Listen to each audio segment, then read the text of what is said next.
ಈಗ ಅಂದ್ರೆ ಅವರ ಹೈಕಮಾಂಡ್ ನಾಯಕರು ಡಿ ಕೆ ಶಿವಕುಮಾರ್ ಅವರ ನಿರ್ಧಾರದ ಮೇಲೆ ನಿಮ್ಮ ಅಂತಿಮ ನಿರ್ಧಾರ ಆಗೋದು ಪ್ರಕಟ ಆಗುತ್ತೆ. ಅಲ್ಲ, ಅವ್ರ ನಿರ್ಧಾರದ ಮೇಲೆ ನೀವು ನೆಕ್ಸ್ಟ್ ಪ್ಲಾನ್ ಮಾಡ್ತೀರಿ, ಏನ್ ಮಾಡ್ಬೇಕು ನೆಕ್ಸ್ಟ್? ಅಲ್ಲ, ಈಗ ಡಿಸ್ಕಸ್ ಮಾಡಿರ್ತಾರೆ, ನೋಡೋಣ ಏನಾಗುತ್ತೆ. ಎಲ್ಲ ಪಾಸಿಟಿವ್ ಆಗಿರೋಣ, ಯಾಕೆ ನೆಗೆಟಿವ್ ಆಗಿರ್ಬೇಕು. ಅದೇ ಅದೇ ಅದೇ ಬೆಂಗಳೂರು ಖಾತೆನ ನಿಮಗೆ ಕೊಡದೇ ಇದ್ರೆ ಯಾವ ರೀತಿ ಸಮಸ್ಯೆ ಆಗುತ್ತೆ ಅಂತ ಎಲ್ಲಾ ಪಕ್ಷಗಳಿಗೂ ಗೊತ್ತಿದೆ ಸರ್. ಈಗ ನೀರಾವರಿ ಖಾತೆ ಜೊತೆಗೆ ಇನ್ನೊಂದು ಅಡಿಷನಲ್ ಖಾತೆ ಕೊಡ್ತಾರೆ ಅನ್ನೋ ಚರ್ಚೆ ಇದೆ. ಆ ತರ ಆದ್ರೂ ಓಕೆನಾ ಸರ್? ಅದ್ರ ಬಗ್ಗೆ ಏನು ಮಾತಾಡಲ್ಲ. ಸರ್, ಈಗ ನೇರ ಪ್ರಶ್ನೆ ಸರ್. ಈಗ ಹೆಚ್ಚುವರಿ ಖಾತೆ ಕೊಡ್ತೀವಿ ಅಂತಂದ್ರೆ ಮುಂದುವರಿತೀರಾ, ಇಲ್ಲ ನಿಮ್ಮ ರಾಜೀನಾಮೆ ಕೊಟ್ಟಿರೋ ಸ್ಟ್ಯಾಂಡಿಗೆ ರಾಮಲಿಂಗ ರೆಡ್ಡಿ ಅವರು ಭದ್ರಾಗಿರ್ತಾರ ಅಂತ? ಅದ್ರ ಬಗ್ಗೆ ಏನು ಮಾತಾಡಲ್ಲ. ಒಂದಷ್ಟು ಜನ ಸಚಿವರು ಕೂಡ ನಿಮ್ ಪರವಾಗಿ ಬ್ಯಾಟ್ ಬೀಸ್ತಿದ್ದಾರೆ ಸರ್. ರಾಮಲಿಂಗ ರೆಡ್ಡಿ ಅವರು ಬೆಂಗಳೂರಿಗೆ ಬೇಕು, ಅವರ ಅನುಭವ ಇದೆ, ಹಿರಿತನ ಇದೆ, ಹಿಂಗ್ ಮಾಡಬಾರ್ದು, ವಿಶ್ವಾಸ ತಗೊಳ್ಳಿದ್ದ ಸಚಿವರು ಶಾಸಕರು ನಿಮ್ ಪರ ಬ್ಯಾಟ್ ಬೀಸ್ತಿದ್ದಾರೆ. ಏನ್ ನಾನು ನೋಡ್ಲಿಲ್ಲ, ಬಂದೇನೆ, ಊರಲ್ಲಿ ಇರ್ಲಿಲ್ವಲ್ಲ. ಮತ್ತೇನಿದೆ? ಏನು ಸರ್, ನೀವು ರಾಜೀನಾಮೆ ಕೊಟ್ಟಿರೋದು ಬಿಜೆಪಿ ಭಯಂಕರ ಖುಷಿಯಾಗಿದೆ ಸರ್. ನೀವು ರಾಜೀನಾಮೆ ಕೊಟ್ಟಿರೋದು ಬಿಜೆಪಿ ಭಯಂಕರ ಖುಷಿಯಾಗಿದೆ. ನೀವು ಅವ್ರನ್ನೇ ಕೇಳ್ಕೊಂಡು. ನಿಮ್ಮ ಹಿರಿತನ, ನಿಮ್ಮ ಅನುಭವವನ್ನು ಬಳಸಿಕೊಳ್ಳುವ ವಿಚಾರದಲ್ಲಿ ಕಾಂಗ್ರೆಸ್ ಹೈಕಮಾಂಡ್ ಮತ್ತು ಪಕ್ಷದ ನಾಯಕರು ವಿಫಲ ಆಗ್ತಾ ಇದ್ದಾರೆ ಅನಿಸ್ತಾ ಇದೆ. No comments. ಈಗ ಮಲ್ಲಿಕಾರ್ಜುನ್ ಖರ್ಗೆ ಅವರು ಮಾತನ್ನು ಹೇಳಿದ್ರು, ಈ ಗೊಂದಲಗಳೆಲ್ಲ ಮುಖ್ಯಮಂತ್ರಿಗಳೇ ನೋಡ್ಕೊಳ್ತಾರೆ, ಅವ್ರದೇ ಅಂತಿಮ ಅಂತಂದ್ರು. ಈಗ ನಿನ್ನೆ ಏನಾರ ಮುಖ್ಯಮಂತ್ರಿಗಳು ಹೇಳಿದ್ರ? ಅವ್ರದ್ದು ಹೈಕಮಾಂಡ್ ಅಂತಾರೆ.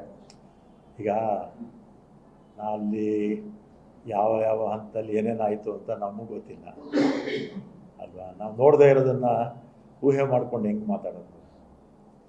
ನಾವು ಯಾರನ್ನೂ ಬ್ಲೇಮ್ ಮಾಡೋಕ್ಕಾಗಲ್ಲ.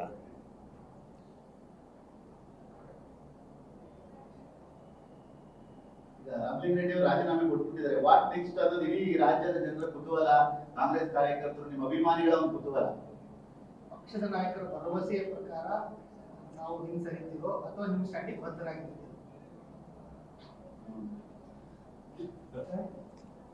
ಅದರ ಕ್ರಾಸ್ ಕ್ವಶನ್ಸ್ ಎಲ್ಲ ಹಾಕ್ಬಾರ್ದು. ಅಂಗೀಕರಿಸಲ್ಲ ಅಂತ ಹೇಳ್ತಾ ಇದ್ದಾರೆ. ಹೇಳ್ತೀನಿ ರೀ. ಸುರ್ಜೇವಾಲನ್ನು CM ಭೇಟಿ ಮಾಡಿದ್ದಾರೆ. ನಿನ್ನೆ ನಾವು CM ಮಾತಾಡಿದ್ವಲ್ಲ, ಅದನ್ನೆಲ್ಲ ಅವ್ರು ಕನ್ವೆ ಮಾಡಿರ್ತಾರೆ. ಅದಾದ್ಮೇಲೆ ಏನು ತೀರ್ಮಾನ ತಗೊಳ್ತಾರೆ? ಇದು ರಾಜ್ಯಕ್ಕೆ ಸೀಮಿತ ಅಂತ ಆಗಿಲ್ಲ ಸರ್. ಯಾಕಂದ್ರೆ ಈಗ ನ್ಯಾಷನಲ್ ನ್ಯೂಸ್ ಆಗಿರೋದು ಒಬ್ರು ಹಿರಿಯ ಸಚಿವರು, ಹಿರಿಯ ಸಂಪುಟದವರು ಇದುವರೆಗೂ ಯಾವತ್ತು ತಾಳ್ಮೆಯನ್ನ ಕಳ್ಕೊಳ್ಳದೆ ಇರೋದು. ನಿನ್ನೆ ಬೇಜಾರು ಮಾಡಿ, ಈಗಲೂ ತಾಳ್ಮೆ ಕಳ್ಕೊಂಡಿಲ್ಲ. ನಿನ್ನೆ ಬೇಜಾರು ಮಾಡ್ಕೊಂಡಿದ್ದಾರೆ. ಇದುವರೆಗೂ ಒಂದು ದಿನ ತಾಳ್ಮೆ ಕಳ್ಕೊಂಡಿದ್ದಾರೆ. ತಾಳ್ಮೆ ಕಳ್ಕೊಂಡಿಲ್ಲ. ತಾಳ್ಮೆ ಕಳ್ಕೊಂಡಿದ್ದಾರೆ. ನಿಮ್ಮ ಹತ್ರ ಈ ಸಮಾಧಾನ ಮಾತಾಡ್ತೀನಿ. ಈಗ ಸಂಜೆ ಒಳಗಡೆ ಶುಭ ಸುದ್ದಿ ಬರ್ಬೋದಾಗಾದ್ರೆ ಶುಭ ಸುದ್ದಿ ಏನೋ ಸಂಜೆ ಒಳಗಡೆ ಸಿಗ್ಬೋದಾ? ನಿನ್ನೆ ನೀವು ಸ್ವಲ್ಪ ಬೇಜಾರಲ್ಲಿದ್ರಿ ಸರ್. ಇಲ್ಲ, ನಿಮ್ಮನ್ನು ನೋಡಿದಾಗ ಅನಿಸ್ತಿತ್ತು ನಮಗೆ ಇವತ್ತು ಸ್ವಲ್ಪ ಹ್ಯಾಪಿ ಆಗಿದ್ದೀರಾ ಅಂತ ನಮಗೆ. ನಿನ್ನೆ ಇದೇ ಥರನೇ ಇತ್ತು. ನಿನ್ನೆ ಇದು ನೋಡಿ, ನಿಮ್ಮ TV ಇಂಟರ್ವ್ಯೂ ನೋಡಿದ್ರಿ ಸರ್. ಇದೇ ಥರನೇ ಇದೆ. ಅಲ್ಲಿ ನೀವು ಪ್ರಶ್ನೆಗಳಾಗ್ತಿರಲ್ಲ, ಆಗ ನಾನು ನೀವು ಉತ್ತರ ಕೊಟ್ಟಾಗ ನಿಮಗೂ ನಗು ಬರುತ್ತೆ, ನನಗೂ ನಗು ಬರುತ್ತೆ. ನೀವು ಸೀರಿಯಸ್ ಪ್ರಶ್ನೆಗಳಾಗ್ತಾ ಇದ್ರೆ ನಾವು ಸೀರಿಯಸ್ ಆಗಿದ್ದೀವಿ. ಯೋಚನೆ ಮಾಡ್ತೀರಾ ಸರ್? ನಿಮ್ಮ ಕಾದು ನೋಡ್ತಿರೋ ಅಥವಾ ಯೋಚನೆ ಮಾಡ್ತೀರಾ ಅಂತ? ಸರ್, ಈಗ ಒಂದು ನೇರ ಪ್ರಶ್ನೆ ಸರ್. ಎಲ್ಲ ಗೊಂದಲಗಳು ಕೂಡ ಸಂಜೆ ಒಳಗಡೆ ಇತ್ಯರ್ಥ ಆಗುತ್ತೆ ಅನ್ನೋ ವಿಶ್ವಾಸ, ಭರವಸೆ ರಾಮಲಿಂಗ ರೆಡ್ಡಿ ಅವರಿಗೆ ಇದೆಯಾ? ಇದೆ. Yes sir.